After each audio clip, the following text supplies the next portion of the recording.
one, two, three, four dwarfs? How's it going, everyone? Today I have for you a really awesome set, and that's Loz's version of the Dwarf House from Snow White. Now, you might just think this is just a copy from the recent LEGO Ideas project that failed for the second time. However, there's actually a decent amount different with it. So before you immediately dismiss it, you should definitely see what it has to offer. Now, if you're unfamiliar with Loz Mini, their bricks are about half as big as LEGO, which I think gives you a more challenging building experience.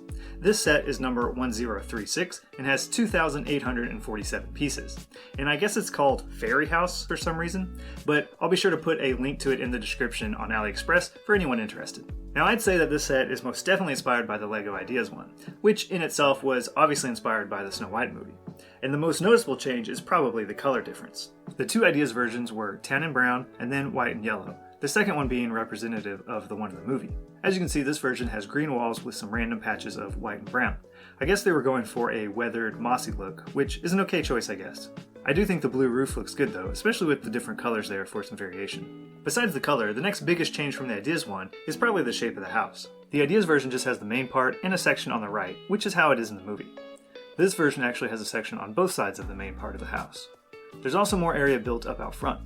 You can see there's a well house and a large outdoor dining table with 7 seats that looks ready for a meal. There's also a little welcome sign, a wood chopping stump, and around the side we have a bush and a nice tree. Now, this tree is kind of fragile, but it has some nice autumn colors that match the rest of the leaves that you've seen attached to the roof.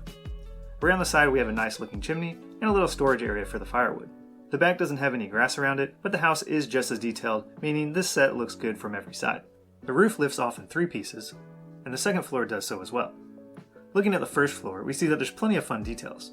Inside the front door we have a dresser and some storage on the right, and then the stairs on the left.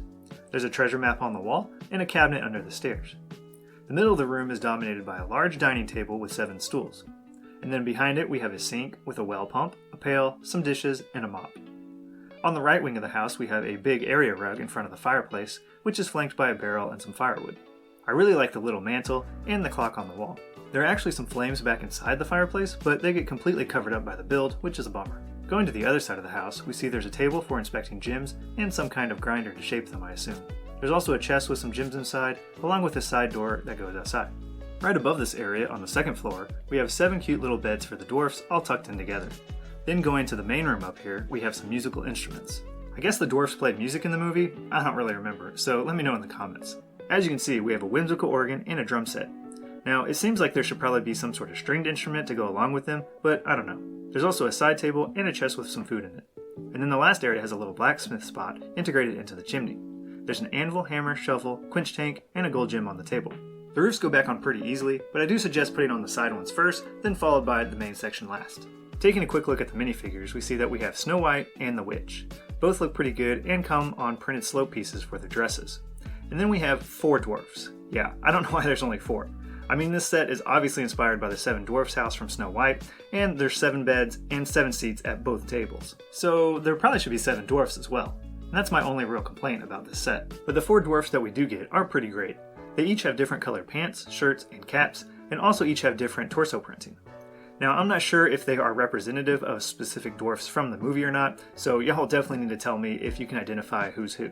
Overall, I think this is a pretty well done set. And if you were bummed that the LEGO Ideas one didn't get picked, and you're okay with one that's not exactly like the one in the movie, I think this is a great choice. And since it's Loz, it won't take up too much space or break your budget at around $60. Now, if you want to see another cool Loz set, there's an awesome treehouse one you should check out right here. Otherwise, I'll see you next time.